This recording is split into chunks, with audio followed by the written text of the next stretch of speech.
Hello everyone, कसे आहात सर्व? मस्त आणि मजेत ना? मी अश्विनी तुमचं माझ्या आजच्या व्हिडिओमध्ये अगदी मनापासून स्वागत करते. तर बघू शकता तुम्ही, मी इथं प्रिन्सेस कट ब्लाउज स्टिच केलेला आहे आणि याचं पूर्ण कटिंग तुम्हाला मी ऑलरेडी शेअर केलेलं आहे. पण याचा नेक राहिला होता, तर तो मी तुम्हाला सांगितलं होतं की उद्याच्या व्हिडिओमध्ये पाहू, तर तो मी आता तुम्हाला दाखवणार आहे. तर इथं स्वीट हर्ट नेक म्हणतात किंवा पंचवणी गळा म्हणतात, त्या टाईपमध्ये मी हा फ्रंट साईडचा नेक रेडी करणार आहे. तर तो कसा करायचा ते तुम्हाला मी आता दाखवणार आहे.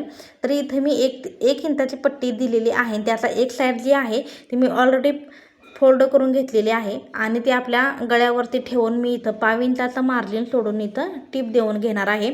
जिथं कोण येतोय ना, तिथं तुम्हाला थोडासा तुमचा जो फूट उचलून घ्यायचा आहे, सुई त्यामध्ये ठेवायची आहे आणि थोडंसं कापड फिरवून तुम्हाला ते तिथं कंटिन्यू करायचे आहे टिप. तर समोरच्या साईडला जे एक्स्ट्राचं फॅब्रिक होतं ते मी कट करून घेतलेलं आहे, म्हणजे पट्टी जी एक्स्ट्रा होती ती कट करून घेतलेली आहे आणि 5 इंचाचं मार्जिन सोडून कंटिन्यू मी इथं टिप देऊन घेतलेली आहे.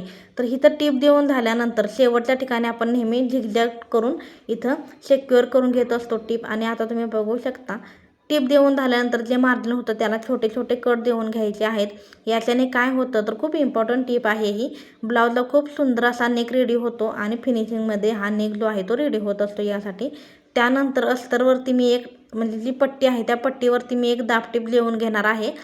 ती फोल्ड करायच्या आधी आपण दाबटीप देऊन घ्यायची आहे. याच्याने सुद्धा आपल्या गळ्याला सुंदर असा शेप येतो आणि गळासुद्धा एकदम सुंदर फिनिशिंगमध्ये प्रोफेशनल अशा पद्धतीचा रेडी होत असतो. यासाठी मी नेहमी जास्तीत जास्त प्रत्येक ब्लाऊजला असंच करण्याचा प्रयत्न असतो, म्हणजे प्रत्येक नेकला मी अशा पद्धतीने दाबटीप देऊन घेत असेल जिथं जिथं शक्य आहे तिथं. आणि बघू शकता तुम्ही, मी ही दाबटीप देऊन घेतलेली आहे. दाबटीप देऊन झाल्यानंतर आपल्याला ती जी पट्टी आहे ती आतल्या साईडला फोल्ड करून घ्यायची आहे.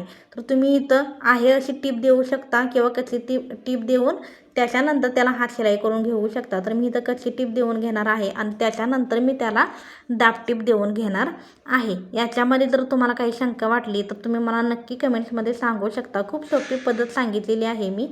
आणि फ्रंट पार्टला सुद्धा तुम्ही अशा पद्धतीचा नेक नक्कीच तयार करू शकता. याच्याने तुमच्या ब्लाऊजला सुंदर असा लुक येतो आणि तुम्ही बघू शकता किती सुंदर असा हा नेक आपला रेडी झालेला आहे.